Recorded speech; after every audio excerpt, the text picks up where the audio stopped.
Bonjour la famille, bonjour. C'est le frère Josmar du ministère de la Rédemption, Église de Jésus-Christ. Je suis là pour partager quelque chose d'important, juste peut-être au moins 4 à 5 minutes. Prenez le temps d'écouter, mais avant que le Seigneur dispose ton cœur, que le Seigneur te mette la compréhension, que le Seigneur te donne la sagesse et que le Seigneur produise en toi le vouloir et le faire. Toi qui vas suivre ce message, que Dieu te bénisse en avant. Voilà, le message de ce jour est dans Galates chapitre 1er, Galates 1er, verset 12 au verset 11, verset 12, non, verset 11, verset 12. Voilà, verset 11, verset 12. La Bible dit: je vous déclare, frères, l'évangile que je vous ai annoncé. Ce n'est pas l'évangile d'homme, ce n'est pas l'évangile que j'ai appris d'un homme, mais c'est pas une révélation de Jésus-Christ. Car vous savez autrefois comment était ma conduite dans le judaïsme. J'outrageais et je persécutais l'église de Dieu. Donc, si c'était encore le cas, je ne vais pas chercher à me plaire aux hommes ou à faire quoi que ce soit. Donc, ça veut dire que l'évangile que Paul, l'évangile que l'apôtre Paul a reçu, l'évangile qu'il a prêché, l'évangile qu'il a présenté à ceux de l'époque, c'était l'évangile de Christ. L'évangile de Christ, présenter Christ. Et l'évangile qu'il a prêché, lorsque tu prends l'évangile de Paul, tu prends l'évangile de Pierre, qui était avec Jésus, qui a vécu avec Jésus-Christ, tu vas voir que les deux évangiles n'ont pas de discorde. Ces deux évangiles n'ont pas de discorde. Donc, tout l'évangile de ce qu'ils ont prêché, il n'y a pas de discorde. On n'enlève pas, on n'ajoute pas. C'est ce que la Bible dit. Paul a dit que les femmes ne doivent pas prêcher, c'est juste pour Corinthe. Non, ce n'est pas pour Corinthe. C'est pour l'église. C'est pour l'église. Est-ce qu'aujourd'hui au Congo, il y a l'église de Corinthe? Est-ce qu'aujourd'hui, il y a l'église de Corinthe, il y a l'église de Philadelphie? C'est là, on dit que non, c'est l'âge de l'église de Philadelphie. Ou l'âge de l'église de Laodicée. Ou bien c'est l'église, c'est le message pour l'église universelle. Les femmes doivent se vêtir d'une manière décente. Non, c'est Paul. Les femmes ne doivent pas prêcher, c'est Paul. Mais au moins, vous assumez et vous reconnaissez, vous croyez que si vous vivez, ce n'est pas vous qui vivez, mais c'est Christ qui vit en vous. Mais qui a dit ça? Ce n'est pas Paul. C'est Paul qui a dit. Mais pourquoi vous croyez en ça et que vous ne croyez pas dans les autres choses que Paul a enseignées ou que Paul a dit? C'est malheureux. Exode chapitre 12. Dans Exode chapitre 12, à partir du verset 1er, la Bible dit ceci.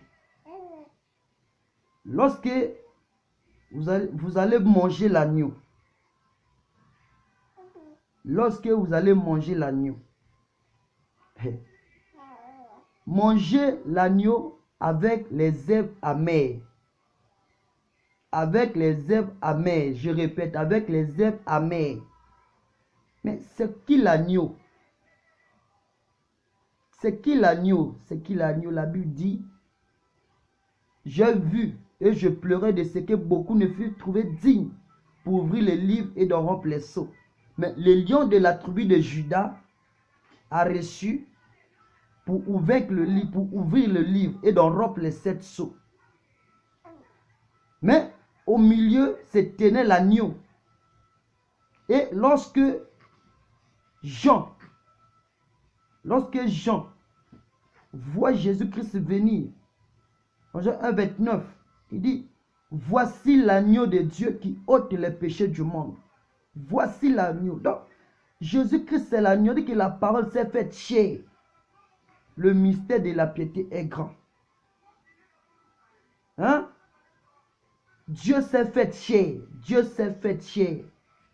Philippiens 2, 8 à 10. Il s'est dépouillé lui-même en acceptant la mort. Et jusque même à la mort de la croix, il acceptait, il s'est humilié pour que tu aies la grâce, pour que tu le saches, pour que tu le comprennes, pour que tu le découvres.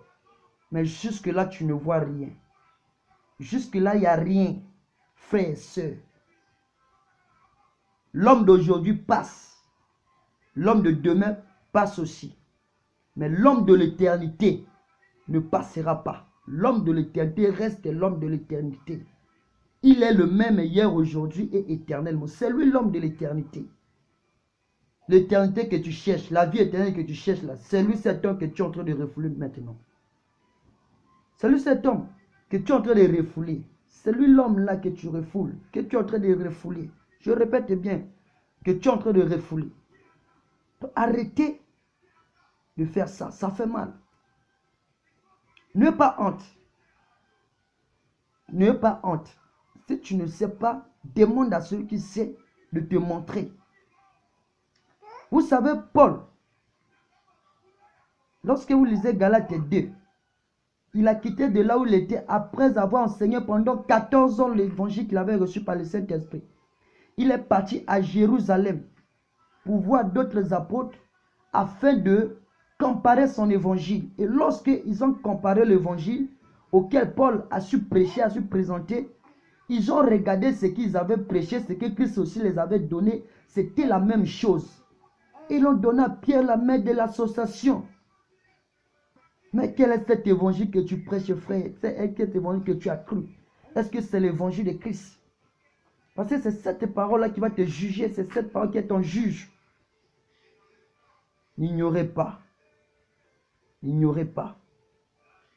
Donc, c'est ça l'évangile auquel nous avons été instruits.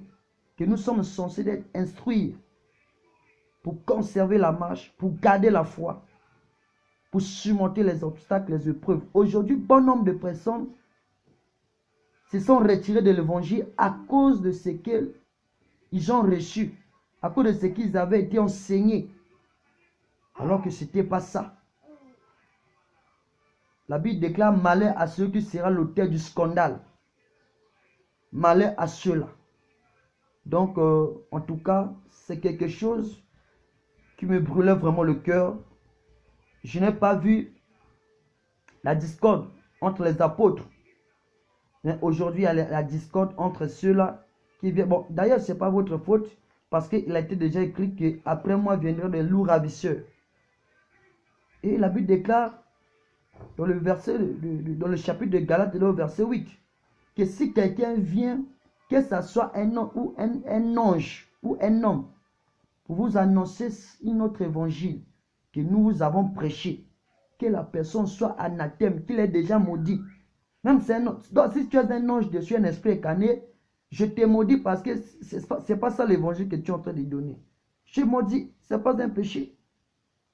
Je ne maudis pas les hommes ordinaires, mais je maudis les hommes incarnés.